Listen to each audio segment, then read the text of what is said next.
I recently got enlightened by Joe I read TikTok's terms of service. Rogan, and now I have uninstalled TikTok and only use YouTube Shorts. I cannot believe I allowed myself to get spied on by the CCP. They got all my data now. They're gonna know all the eagles I stalk on there. And now they're gonna recommend me some stupid body pillow or their bath water. I am never gonna financially recover from this. Yeah, yeah, I'm kind of joking, but I just saw Joe Rogan's video on this topic. Joe has kind of became like the smartest stupid person on the internet. And I do see clips of his podcast from time to time, especially if there's a guest I like. And I found his American take on the subject very interesting. But first, let's check some of the comments on the video. I am more shocked that people are shocked by this than anything else. If the service is free, you are the product. It's been that way since the start. Okay, that's true. I feel like this is an open secret. Doesn't everyone collect data now? It's kinda scummy, but also makes me feel special. Having a serious conversation with Theo Von may be the greatest achievement in the history of mankind. Yeah, I don't know that guy. Got off Facebook over 6 years ago and never had Instagram, Twitter, and I'll be damned to allow myself to be dumbed down by TikTok. This app is making society more stupid by the hour. I mean, I don't know about that. I guess it depends on the type of content you view. And TikTok could be a great tool to be more creative as well. So I don't agree. I love how Theo thought this was going to be a conversation about how TikTok is fun. Seriously, who is this guy? Is this guy like a thing? The crazy part about it is that they're openly getting away with crime because people consent to this without realizing or caring in order to use the damn thing. What they're doing is completely legal, as criminal as it is, it's evil genius. The entertainment is not worth the cost of your privacy and likely others you are connected to. Yeah, I get it, but what's the other option? Be a social outcast? This is how communities form now and how people socialize. It will be hard to just give it up entirely. I don't get why Americans have such a huge problem with TikTok. I mean, I know why. 早上好，中国！现在我有冰淇淋，我很喜欢冰淇淋，但是《速度与激情》就比冰淇淋《速度与激情》就我最喜欢，所以现在是音乐时间。The American government has brainwashed the general public into thinking whatever the CCP does is a threat against mankind.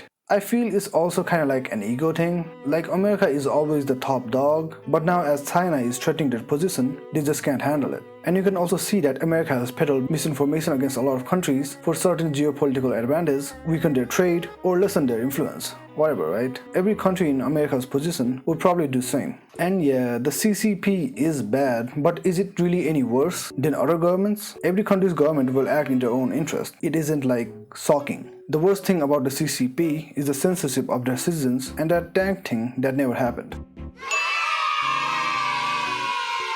But also, it is a major problem, as TikTok is collecting data of the greatest country in the world, America.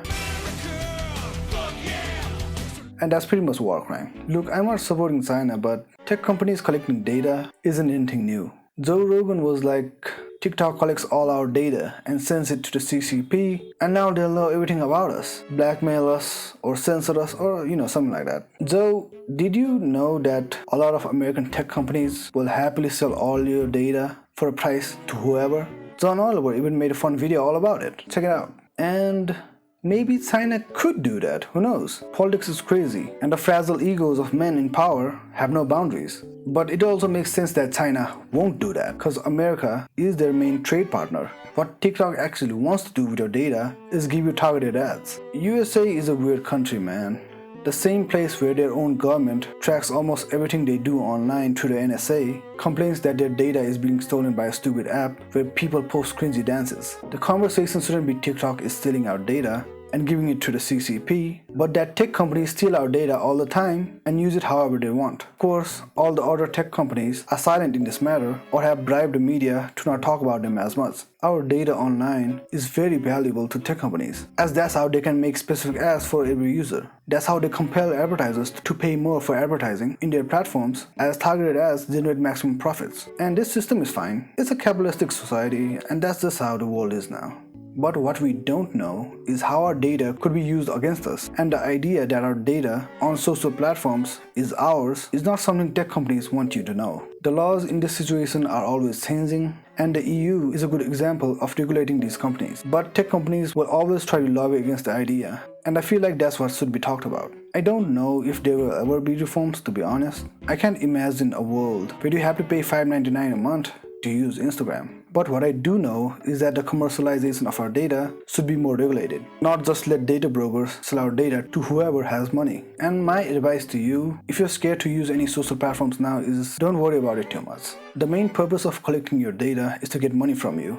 So be mindful of that, try to keep up with the changing data laws, and communicate with your local representative, and if possible, try to secure your accounts using at least two-factor authentication, or better yet, a hardware security key. If you are a person who has sensitive data on your computer, and then also be mindful of hacks. There are hacking methods where clicking a certain link or installing a piece of software can allow the hacker to copy your entire browser or install a keylogger on your device. So before clicking a link or installing any piece of software, make sure the sender is a trusted party, and if you are suspicious, I recommend using an older phone or computer without any of your important data on it. Mudahar would suggest to log out of all your accounts all the time and use virtual machines, but I know that's not possible for a lot of people.